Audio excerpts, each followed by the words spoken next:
नमस्कार दोस्तों, कैसे हैं आप सब? Welcome to my channel divine power healing. आज हम पढ़ेंगे रुद्र संहिता का 18वां, 19वां व 20वां अध्याय। तो इसमें हमने क्या पढ़ना है? पिछले वीडियो में आपने पढ़ा गुणनिधि के बारे में। वो कितना पापी और कुकर्मी था। उसके बाद अब हम 18वें अध्याय में पढ़ेंगे कि उसको किस तरह से मोक्ष की प्राप्ति होती है। उसके थोड़े से सत्कर्म उसको शिव जी का चहेता बना देते हैं। उसके अंदर जो थोड़ी सी अच्छी चीज़ें होती हैं उसके कारण वो शिव जी के करीब चला जाता है। माता पार्वती का भी आशीर्वाद उसको मिलता है। और उसके बाद हम पढ़ेंगे गुणनिधि से कुबेर तक की यात्रा। उसको कुबेर बना देते हैं शिव जी, अलकापुरी का राजा बना देते हैं और खुद उसके पास जाके अपना निवास करने लगते हैं। अलकापुरी के पास में ही कैलाश पर्वत है, जिस पे आज भी शिव पार्वती रहते हैं। तो वहाँ पे शिव जी किस तरह अपने अवतार रुद्र अवतार को भेजते हैं, जहाँ पे रुद्र अवतार की विवाह होता है सती के साथ। ये सारी चीज़ें हम इन तीनों अध्यायों में पढ़ेंगे। तो चलिए महादेव का नाम लेके शुरू करते हैं। हर हर महादेव। 18वां अध्याय, गुणनिधि को मोक्ष की प्राप्ति। ब्रह्मा जी बोले, हे नारद, जब यह समाचार सुन गुणनिधि को मिला तो उसे अपने भविष्य की चिंता हुई। वह कई दिनों तक भूखा प्यासा भटकता रहा। एक दिन भूख प्यास से व्याकुल वह एक शिव मंदिर के पास बैठ गया।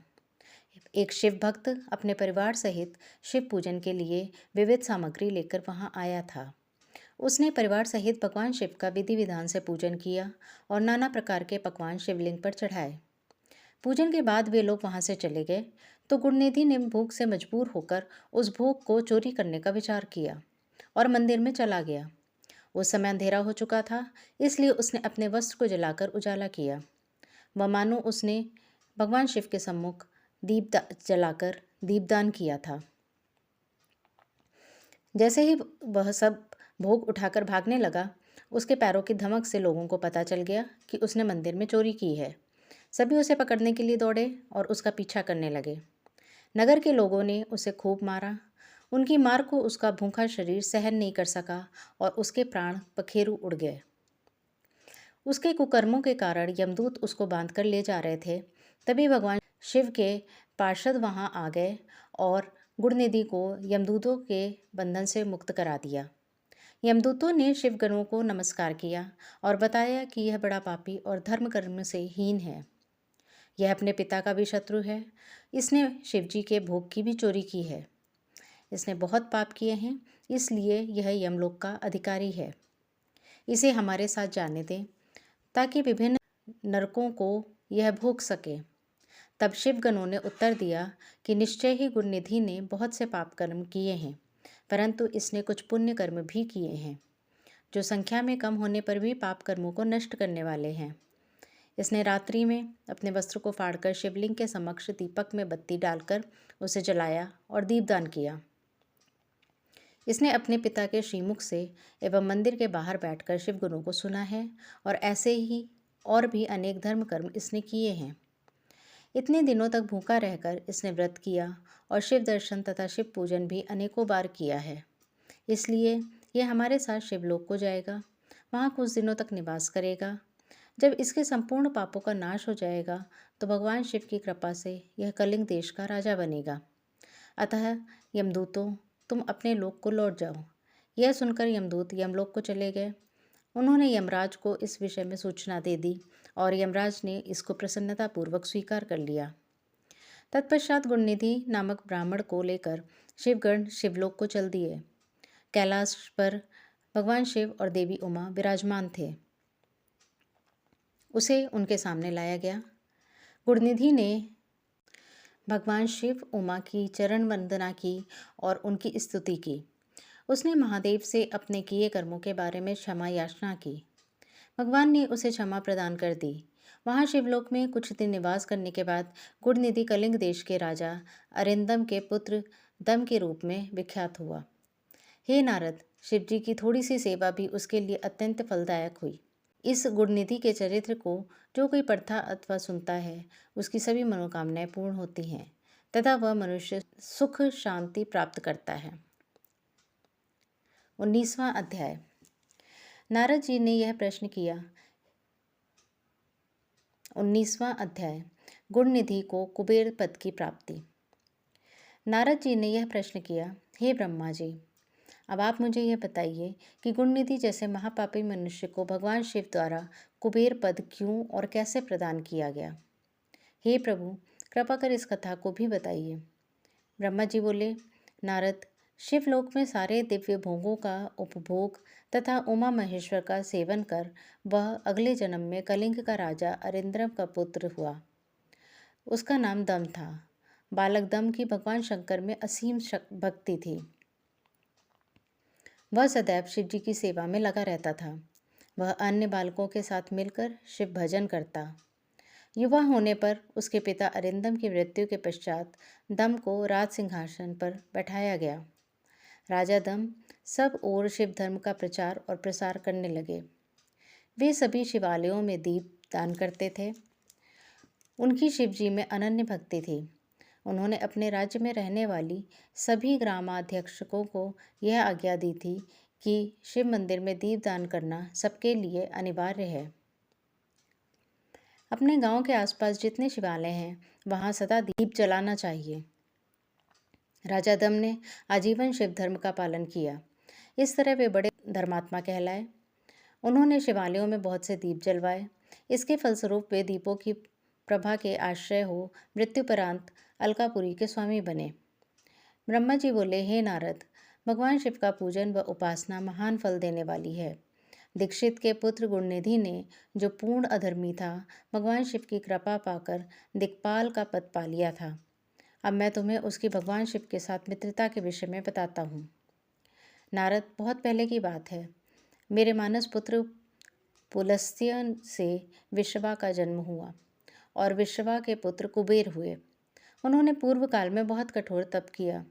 उन्होंने विश्वकर्मा द्वारा रचित अलकापुरी का उपभोग किया।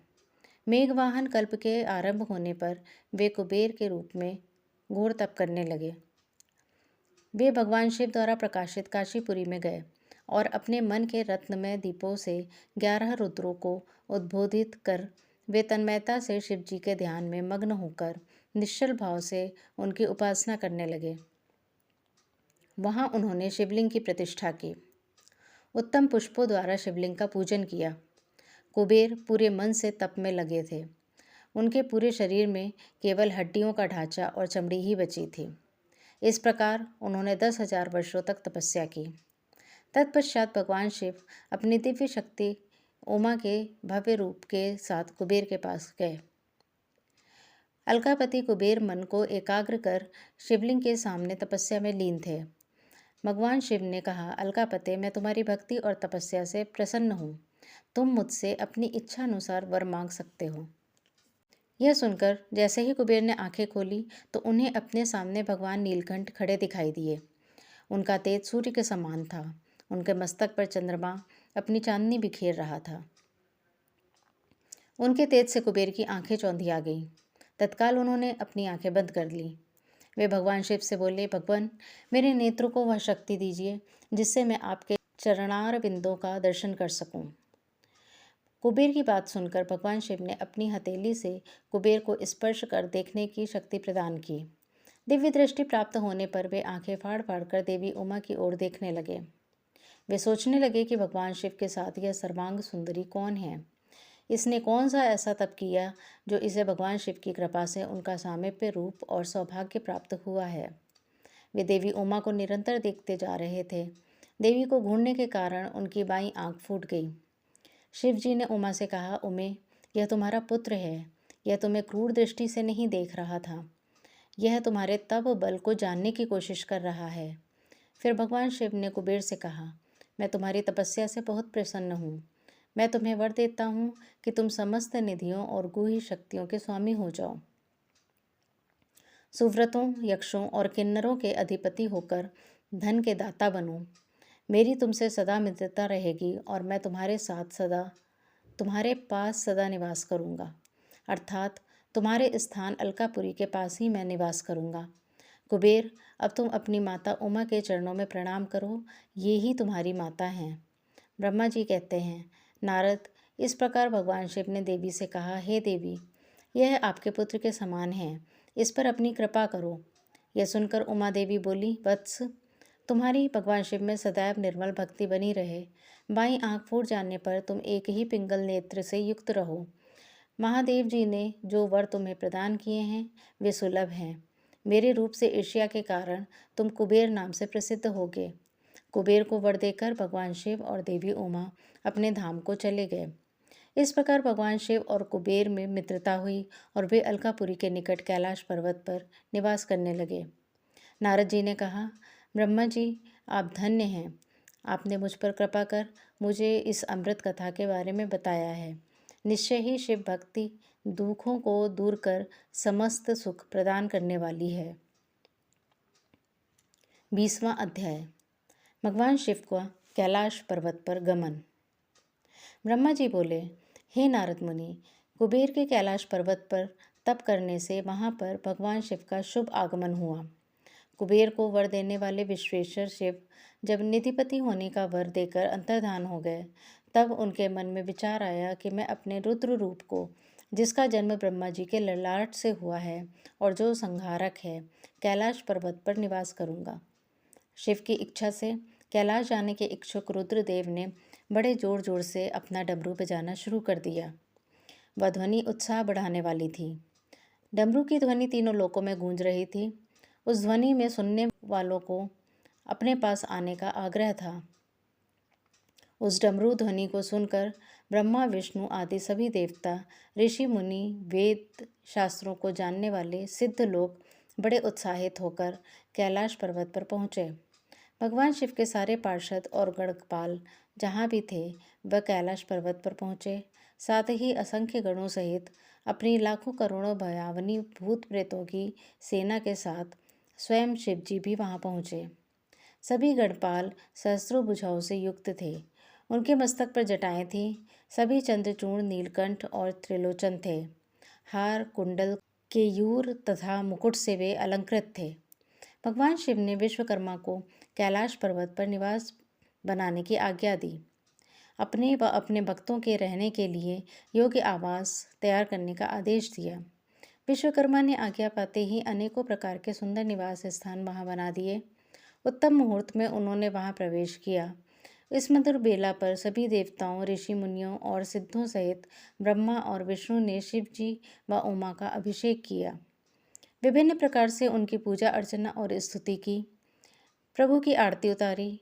उस समय आकाश में फूलों की वर्षा हुई। उस समय चारों ओर भगवान शिव तथा देवी उमा की जय जयकार हो रही थी। सभी की स्तुति से प्रसन्न होकर भगवान शिव ने उन्हें उनकी इच्छा के अनुसार वरदान दिया तथा उन्हें अभीष्ट और मनोवांछित वस्तुएं भेंट की। तत्पश्चात भगवान शंकर की आज्ञा लेकर सभी देवता अपने अपने निवास को चले गए। कुबेर भी भगवान शिव की आज्ञा पाकर अपने स्थान अलकापुरी को चले गए। तत्पश्चात भगवान शंभु वहाँ निवास करने लगे। वे योग साधना में लीन होकर ध्यान में मगन रहते। कुछ समय तक वहाँ अकेले निवास करने के बाद उन्होंने दक्ष कन्या देवी सती को पत्नी रूप में प्राप्त कर लिया। देवर्षि जब रुद्र भगवान देवी सती के साथ वहाँ सुखपूर्वक विहार करने लगे।